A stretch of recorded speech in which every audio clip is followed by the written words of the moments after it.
सोमवती अमावस्या की पौराणिक कथा और स्नान दान की महिमा।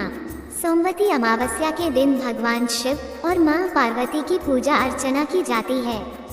धार्मिक मान्यता है कि ऐसा करने से साधक को पितरों का आशीर्वाद प्राप्त होता है।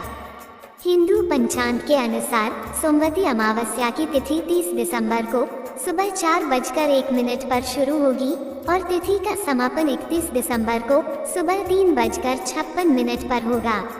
इस दिन स्नान दान का मुहूर्त सुबह 5:24 से लेकर सुबह 6:19 तक रहेगा। साल 2024 में सोमवती अमावस्या 30 दिसंबर को है। सोमवती अमावस्या पर स्नान दान के लिए अभिजीत मुहूर्त दोपहर 12:02 से दोपहर 12:44 तक है। विजय मुहूर्त दोपहर बाद 2:07 से 2:49 तक है। अमृतकाल शाम 5:24 से 7:02 तक है। सोमवती अमावस्या के दिन पवित्र नदी, तालाब या कुंड में स्नान करना चाहिए। इसके बाद सूर्य देव को अर्घ्य देना चाहिए और गायत्री मंत्र का पाठ करना चाहिए। इस दिन भगवान शिव की पूजा करनी चाहिए और पितरों का तर्पण करना चाहिए। सोमवती अमावस्या में क्या नहीं छूना चाहिए? अमावस्या के दिन पीपल की पूजा करने से शुभ फल प्राप्त होते हैं, लेकिन शनिवार के अलावा अन्य दिन पीपल का स्पर्श नहीं करना चाहिए। इसलिए पूजा करें, लेकिन पीपल के वृक्ष का स्पर्श न करें। इससे धन की हानि होती है। इस अमावस्या पर शराब और मांस इत्यादि से दूर रहें। इस दिन चटाई पर सोना चाहिए तथा शरीर में तेल नहीं लगाना चाहिए। सोमवार को पड़ने वाली अमावस्या को सोमवती अमावस्या कहते हैं। ये वर्ष में लगभग 1 अथवा 2 ही बार पड़ती है। इस अमावस्या का हिंदू धर्म में विशेष महत्व होता है। विवाहित स्त्रियों द्वारा इस दिन अपने पतियों के दीर्घायु कामना के लिए व्रत का विधान है। इस दिन मौन व्रत रहने से सहस्र गोदान का फल मिलता है। शास्त्रों में इसे अश्वत्थ प्रदक्षिणा व्रत की भी संज्ञा दी गई है। अश्वत्थ यानी पीपल वृक्ष।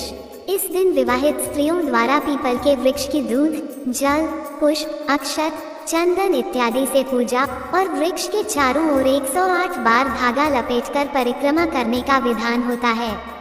और कुछ अन्य परंपराओं में भंवरी देने का भी विधान होता है। धान, पान और खड़ी हल्दी को मिलाकर उसे विधान पूर्वक तुलसी के पेड़ को चढ़ाया जाता है। इस दिन पवित्र नदियों में स्नान का भी विशेष महत्व समझा जाता है।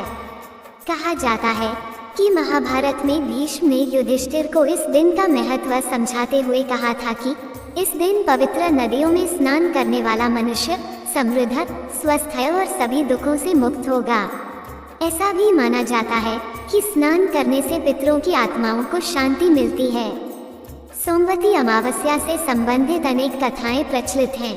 परंपरा है कि सोमवती अमावस्या के दिन इन कथाओं को विधिपूर्वक सुना जाता है। एक गरीब ब्राह्मण परिवार था जिसमें पति, पत्नी के अलावा एक पुत्री भी थी। पुत्री धीरे धीरे बड़ी होने लगी। उस लड़की में समय के साथ सभी स्त्रियोचित गुणों का विकास हो रहा था। लड़की सुंदर, संस्कारवान एवं गुणवान भी थी, लेकिन गरीब होने के कारण उसका विवाह नहीं हो पा रहा था। एक दिन ब्राह्मण के घर एक साधु पधारे जो कि कन्या के सेवा भाव से काफी प्रसन्न हुए। कन्या को लंबी आयु का आशीर्वाद देते हुए साधु ने कहा कि कन्या के हथेली में विवाह योग्य रेखा नहीं है। ब्राह्मण दंपति ने साधु से उपाय पूछा कि कन्या ऐसा क्या करे कि उसके हाथ में विवाह योग बन जाए। साधु ने कुछ देर विचार करने के बाद अपनी अंतर्दृष्टि से ध्यान करके बताया कि कुछ दूरी पर एक गांव में सोना नाम की धोबी जाति की एक महिला अपने बेटे और बहू के साथ रहती है, जो कि बहुत ही आचार विचार और संस्कार संपन्न तथा पतिपरायण है। यदि यह कन्या उसकी सेवा करे और वह महिला इसकी शादी में अपने मांग का सिंदूर लगा दे और उसके बाद इस कन्या का विवाह हो, तो इस कन्या का वैधव्य योग मिट सकता है। साधु ने ये भी बताया कि वह महिला कहीं आती जाती नहीं है। ये बात सुनकर ब्राह्मणी ने अपनी बेटी से धोबिन की सेवा करने की बात कही। कन्या तड़के ही उठकर सोना धोबिन के घर जाकर सफाई और अन्य सारे करके अपने घर वापस आ जाती। सोना धोबिन अपनी बहू से पूछती है कि तुम तो तड़के ही उठकर सारे काम कर लेती हो और पता भी नहीं चलता। बहू ने कहा कि माँ जी, मैंने तो सोचा कि आप ही सुबह उठकर सारे काम खुद ही खत्म कर लेती हैं। मैं तो देर से उठती हूँ।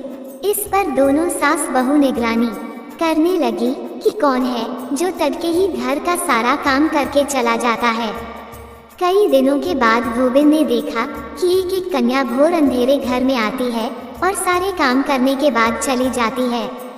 जब वह जाने लगी तो सोना धोबिन उसके पैरों पर गिर पड़ी, पूछने लगी कि आप कौन हैं और इस तरह छुपकर मेरे घर की चाकरी क्यों करती हैं। तब कन्या ने साधु द्वारा कही गई सारी बात बताई। सोना धोबिन पति परायण थी, उसमें तेज था, वह तैयार हो गई। सोना धोबिन के पति थोड़ा अस्वस्थ थे।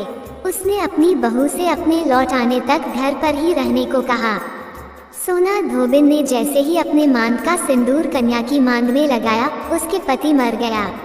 उसे इस बात का पता चल गया। वह घर से निराजल ही चली थी, ये सोचकर कि रास्ते में कहीं पीपल का पेड़ मिलेगा तो उसे भावरी देकर और उसकी परिक्रमा करके ही जल ग्रहण करेगी। उस दिन सोमवती अमावस्या थी। ब्राह्मण के घर मिले पूरे पकवान की जगह उसने ईंट के टुकड़ों से 108 बार भावरी देकर 108 बार पीपल के पेड़ की परिक्रमा की और उसके बाद जल ग्रहण किया। ऐसा करते ही उसके पति के मुर्दा शरीर में कंपन होने लगा। सोमवती अमावस्या की महिमा, पीपल के पेड़ में सभी देवों का वास होता है।